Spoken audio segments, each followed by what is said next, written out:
कांग्रेस अध्यक्ष की गिरफ्तारी के साथ ही आज एक बात पर फिर मुहर लग गई कि राहुल गांधी के सेनापतियों से भारतीय जनता पार्टी को, उसके नेताओं को डर बहुत लगता है। राहुल गांधी से मोदी भी डरते हैं और उत्तर प्रदेश के मुख्यमंत्री योगी आदित्यनाथ भी। असम के मुख्यमंत्री हेमंता बिस्वा शर्मा, जो आए दिन जंग छेड़ते रहते हैं, वो भी गौरव गोगोई से डरते हैं, राहुल के सेनापति से। लेकिन बात आज थोड़ी सी संवेदनशील है। एक ऐसा मुद्दा है जिसको उठाना जरूरी है, कुछ सवाल पूछने जरूरी हैं। पीड़ित परिवार के पास पहुंचना, उसकी मदद के लिए अपना हाथ आगे बढ़ाना। पीड़ित परिवार यदि दलित हो और गरीब हो तो उसकी चिंता करना। क्या राम राज्य की उपाधि जिस योगीराज को देने में लगी है भाजपा, वहां पर यह सब करना गुनाह है क्या? नमस्कार, मैं स्वप्निल और आप मुद्दा देख रहे हैं। आगे बढ़ें उससे पहले एक छोटी सी अपील है। मुद्दा इन दिनों एक गंभीर आर्थिक संकट से जूझ रहा है। एक तरफ हमारे मेन बैंक अकाउंट फ्रीज किए जा चुके हैं, तो दूसरी तरफ हमारे 28 साल पुराने चैनल को हमसे छीना जा चुका है। ऐसे में आपसे गुजारिश है कि यदि आप चाहें, यदि आप सक्षम हो, तो छोटी छोटी मदद मुद्दा की जरूर कीजिएगा। इसके लिए आप स्क्रीन पर दिख रहे क्यूआर कोड या फिर के नीचे दिख रहे यूपीआई नंबर का इस्तेमाल कर सकते हैं। अब आगे बढ़ते हैं। राहुल गांधी के एक सेनापति, नाम अजय राय, उत्तर प्रदेश कांग्रेस के प्रदेश अध्यक्ष, आज उन्होंने एक बड़ी गलती कर दी, एक बड़ा गुनाह कर दिया। और यह इतना बड़ा गुनाह था कि उनको हिरासत में लिया गया और फिर उनको हाउस अरेस्ट कर लिया गया। आपके स्क्रीन पर जो तस्वीरें चल रही हैं, ये तस्वीर चीख चीख कर इस बात की गवाही दे रही हैं कि कैसे योगी राज में आज की तारीख में खुलेआम पुलिस की एक अलग तरीके की गुंडागर्दी देखने को मिली। लेकिन पुलिस भी करे तो क्या करे? आदेश यदि ऊपर से आए तो संभवतः ये आदेश बहुत ज्यादा ऊपर से आया होगा, तभी तो ऐसा कुछ हुआ। अब जरा इस पूरे माजरे को समझिए कि आखिरकार ये माजरा है क्या। हरिओम वाल्मीकि, ये नाम आज की तारीख में हर उस व्यक्ति के जबान पर है जो व्यक्ति संविधान की चिंता करता है, जो लोकतंत्र की चिंता करता है, जो थोड़ा सा भी इस देश का सजग नागरिक है। एक दलित युवक, फतेहपुर का रहने वाला, जिसको राहुल गांधी के संसदीय क्षेत्र में पीट पीट कर मार डाला गया। अपने आखिरी सांसों में उसकी जबान पर राहुल गांधी का नाम था और उन आतताइयों की भीड़ में एक आवाज गूंज रही थी, यहां सब बाबा वाले हैं। एक तरफ राहुल गांधी हैं जो खुलकर कहते हैं कि मैं नफरत के बाजार में मोहब्बत की दुकान खोलने निकला हूं, तो दूसरी तरफ ये नफरती हैं जो योगी आदित्यनाथ को नाम लेकर ये कह के कि हम योगी वाले हैं, एक व्यक्ति को पीट पीट कर मार डालते हैं। राहुल गांधी ने फोन पर बात करी थी उस परिवार से, तो उनके छोटे भाई ने कहा था कि फोन पर तो सभी लोग बात करते हैं, जब कोई सामने आएगा तभी समझ में आएगा कि लोग हमारे साथ हैं, कौन हमारे साथ है, कौन हमारे साथ नहीं है। ये वो बयान था जिस बयान में एक पीड़ा थी, और इस बयान के बाद अजय राय वहां उस परिवार से मिलने पहुंचे थे।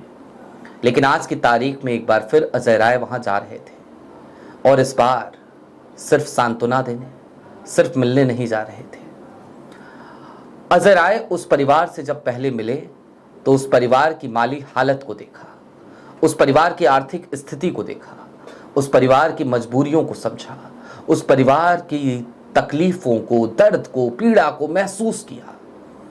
और उसके बाद राहुल गांधी का सेनापति आज वहां जा रहा था एक मदद लेकर, आर्थिक मदद, उस परिवार को बस इस बात का संबल देने कि आपके घर का चिराग जरूर छिन गया है, हरिओम वाल्मीकि जरूर आज आपके बीच नहीं है, हम उसकी कमी तो पूरी नहीं कर सकते, लेकिन उसकी जो जिम्मेदारियां थी वो जिम्मेदारियां निभाने की हम कोशिश करेंगे।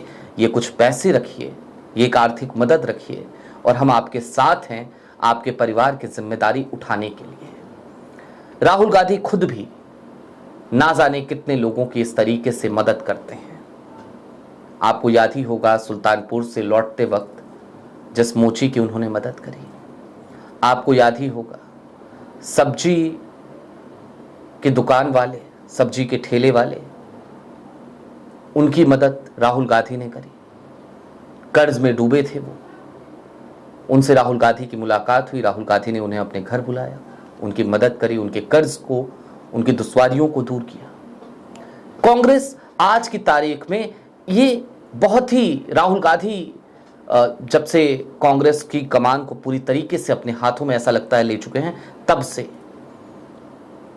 उसे कितने वोट मिलेंगे, कितनी सीटें आएंगी, इन सब गुना गणित से कहीं आगे जाकर वो लोगों की मदद करना चाहती है, वो मदद कर रही है। लेकिन दोस्तों कितनी अजीब बात है ना, कितनी तकलीफ की बात है ना, कि आज की तारीख में जब अजय राय मदद लेकर पहुंचना चाह रहे थे तो उस वक्त पे पुलिस आ गई, उनको गाड़ी में बिठा लिया गया, तमाम कांग्रेस के नेताओं को उस नीली बस में भर दिया गया, ठूस दिया गया, और उसके बाद अजय राय को ले जाकर हाउस अरेस्ट कर दिया गया, नजरबंद कर दिया गया। कहा गया नहीं, आप उस परिवार तक नहीं जा सकते। क्यों नहीं जा सकते? क्या आखिरकार ऐसी वजह है कि नहीं जा सकते? और सवाल आज मैं योगी जी आपसे ये पूछना चाहता हूं कि क्या आपके राज में एक पीड़ित दलित परिवार की मदद करना भी गुनाह हो चला है? क्या आप नहीं चाहते कि जिस परिवार का एक सहारा उजड़ गया है उस परिवार तक मदद पहुंचे? उस परिवार ने आपसे भी तो मांग की थी, कहा था कि बुलडोजर चला दीजिए उन आतताइयों के घरों पर। क्या बुलडोजर की कार्रवाई हुई? यूं तो आंदोलन करने वाले लोगों पर भी बुलडोजर की कार्रवाई हो जाती है, उनके फोटो, उनकी तस्वीरें चस्पा कर दिए जाते हैं।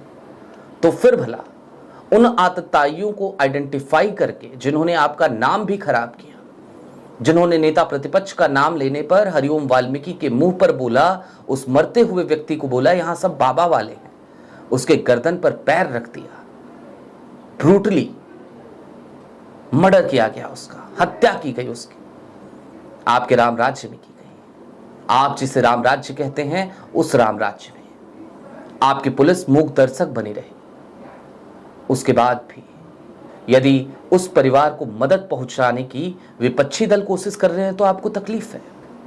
योगी जी, मैं आपसे एक बात और बड़े प्यार से, बड़े इत्मीनान से पूछना चाहता हूं।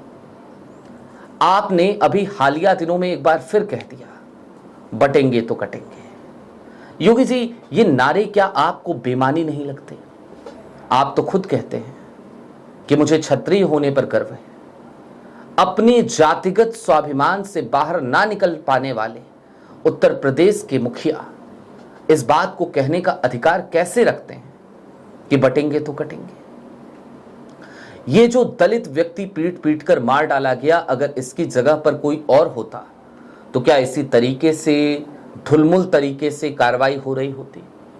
जबकि यहां पर नेता प्रतिपक्ष खुद एक्टिव है, देश का नेता प्रतिपक्ष, देश में आज की तारीख में चौथी सबसे बड़ी संवैधानिक पोजीशन पर बैठा हुआ व्यक्ति, यदि वो खुद इस मामले को मॉनिटर कर रहा है, तब जाकर के इस तरीके की कार्रवाई की केवल सस्पेंड कर दिया, ये कर दिया, वो कर दिया, यही तो सुनने को मिल रहा है योगी जी।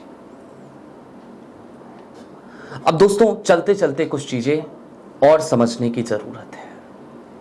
हरिओम वाल्मीकि चला गया, वापस नहीं आएगा।